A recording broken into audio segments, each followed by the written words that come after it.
नमस्कार दोस्तों, हमारी इस नई चर्चा में आप सभी का बहुत बहुत स्वागत है। हम सभी के रसोई घर में एक मशीन दिन रात शांति से गुनगुनाती रहती है ना? लेकिन इसके पीछे जो विज्ञान छिपा है वो सचमुच हैरान कर देने वाला है। विज्ञान की कुछ सबसे दिलचस्प और रोजमर्रा की भौतिकी हमारे अपने घरों में ही मौजूद होती है। तो चलिए आज के इस विश्लेषण में गहराई से उतरते हैं और रेफ्रिजरेशन थर्मोडायनामिक्स की इस शानदार दुनिया को डिकोड करते हैं जो हमारे भोजन को सुरक्षित और बिल्कुल ठंडा रखती है। अब आगे बढ़ने से पहले एक बहुत बड़े मिथक यानी एक बहुत बड़े भ्रम को क्लियर कर लेते हैं।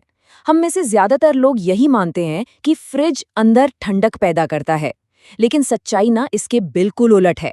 एक फ्रिज वास्तव में कोई ठंडक नहीं बनाता, बल्कि ये अंदर मौजूद गर्मी को सोख कर उसे बस बाहर निकाल देता है।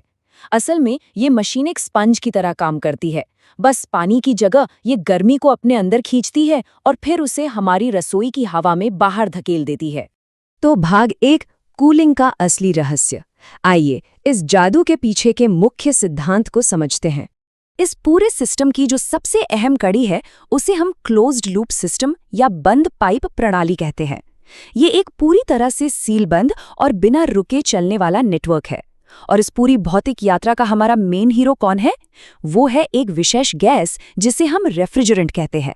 ये रेफ्रिजरेंट गैस इस सील्ड बंद पाइपों के भीतर लगातार गोल गोल घूमती रहती है। इसका बस एक ही काम है, गर्मी को पकड़ना और बाहर फेंकना। इसे इतनी अच्छी तरह सील रखा जाता है कि ये गैस कभी खत्म ही नहीं होती और ना ही हमारे खाने तक पहुंचती है। सही मायनों में ये गैस इस पूरे सिस्टम की जीवन रेखा है। भाग 2, 4 चरणों वाला चक्र। चलिए देखते हैं कि ये गैस आखिर किन रास्तों से होकर गुजरती है। अपना गर्मी हटाने का ये खास मिशन पूरा करने के लिए गैस को 4 अलग-अलग और बहुत ही महत्वपूर्ण पुर्जों से होकर गुजरना पड़ता है। ये हैं कंप्रेसर, कंडेंसर, कैपिलरी ट्यूब और अंत में इवैपोरेटर। ये चारों इस पूरी प्रक्रिया के आधार स्तंभ हैं। तो चलिए एक एक करके इनकी कार्यप्रणाली को थोड़ा और बारीकी से समझते हैं। इस सफर का पहला चरण शुरू होता है कंप्रेसर से। सच कहे तो ये फ्रिज का धड़कता हुआ दिल है। ये पुर्जा रेफ्रिजरेंट गैस को लेता है और उस पर बहुत जबरदस्त दबाव डालता है, उसे एकदम बलपूर्वक सिकोड़ देता है। अब इस भयंकर दबाव के कारण होता यह है कि गैस का तापमान अचानक से बहुत ज्यादा बढ़ जाता है और वो एकदम गर्म हो जाती है। बिल्कुल वैसे ही जैसे अगर हम किसी साइकिल के टायर में तेजी से हवा भरते हैं तो पंप कैसे गर्म हो जाता है, एकदम वही विज्ञान यहाँ काम कर रहा है। यहीं से इस पूरे चक्र को अपनी ऊर्जा मिलती है। अब ये जो नई नई गर्म हुई गैस है ना, ये दूसरे चरण में पहुंचती है, यानी कंडेंसर में। आपने फ्रिज के पीछे वो जालीदार पाइपें तो देखी ही होंगी, बस वही कंडेंसर है। यहाँ एक बहुत बड़ा बदलाव देखने को मिलता है।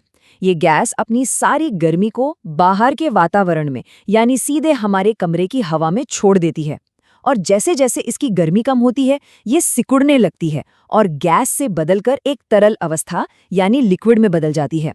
तो याद रखिए, इस पॉइंट पर हमारी गैस पूरी तरह से एक तरल बन चुकी है।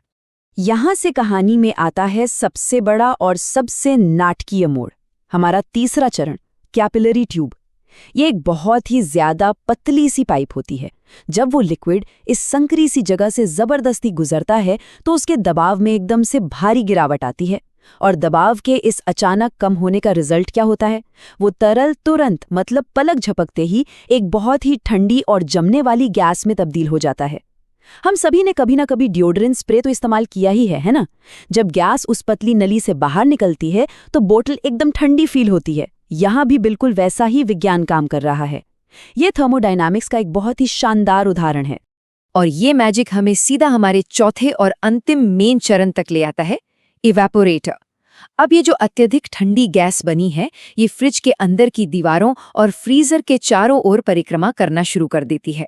वहां घूमते हुए ये अंदर रखे सामान की दूध, सब्जियां, पानी, इन सब की गर्मी को अपने अंदर स्पंज की तरह सोख लेती है। अब जब गर्मी ही छिन गई तो जाहिर है अंदर रखा सब कुछ एकदम ठंडा हो जाता है। अगर हम इस पूरे चक्र को एक साथ समेट कर देखें तो ये उच्च दबाव और निम्न दबाव, तरल और गैस के बीच का एक गजब का वैज्ञानिक डांस है। कंप्रेसर गैस को गर्म करता है, फिर कंडेंसर उसे वापस तरल बनाता है, उसके बाद कैपिलरी ट्यूब दबाव गिराकर उसे फिर से एक बर्फीली गैस में बदल देती है और आखिर में इवापोरेटर उस गैस का उपयोग करके अंदर की गर्मी को सोख लेता है। ये अपने आप में एक बहुत ही सटीक और संतुलित प्रक्रिया है। भाग 3, निरंतर चलने वाला लूप। अब समझते हैं कि ये मशीन बिना रुके काम कैसे करती है। सबसे ध्यान देने वाली बात यहाँ ये है कि एवापोरेटर में अंदर की गर्मी को पूरी तरह से सोख लेने के बाद वो गैस अचानक से कहीं गायब नहीं हो जाती, बल्कि वो सीधे वापस उसी कंप्रेसर में बह जाती है जहां से उसने अपनी यात्रा शुरू की थी। और यहीं से ये पूरी की पूरी प्रक्रिया फिर से स्टार्ट हो जाती है। ये चक्र बिना रुके लगातार चलता रहता है, दिन रात, बस ये सुनिश्चित करने के लिए कि अंदर का वातावरण हमेशा ठंडा और फ्रेश बना रहे। लेकिन रुकिए, इस पूरी भारी भरकम मशीनरी को आखिर कैसे पता चलता है कि कब उसे रुकना है और कब दोबारा चालू होना है? इसका जवाब है थर्मोस्टैट। इसे आप इस मशीन का दिमाग कह सकते हैं। थर्मोस्टैट का काम है लगातार अंदर के तापमान की निगरानी करना। ये इस बात को पक्का करता है कि ये पूरा यांत्रिक चक्र सिर्फ और सिर्फ तभी चले जब सच में इसकी जरूरत हो। इसी की वजह से फ्रिज के अंदर एक परफेक्ट और सटीक ठंडक बनी रहती है। अब इस पूरी कमाल की प्रक्रिया को समझने के बाद एक बहुत ही गहरा सवाल जहन में आता है। जरा सोचिए, अगर ये मशीन लगातार एक बंद डिब्बे से गर्मी सोख रही है और उसे बाहर हमारी हवा में धकेल रही है, और अगर ऐसे करोड़ों फ्रिज एक ही समय पर दुनिया भर में यही काम कर रहे हैं, तो ये सारी की सारी गर्मी अंततः जाती कहाँ है? थर्मोडायनामिक्स की ये वास्तविकता सच में हमें सोचने पर मजबूर कर देती है ना? इस वैज्ञानिक सफर में हमारे साथ जुड़ने के लिए बहुत बहुत धन्यवाद।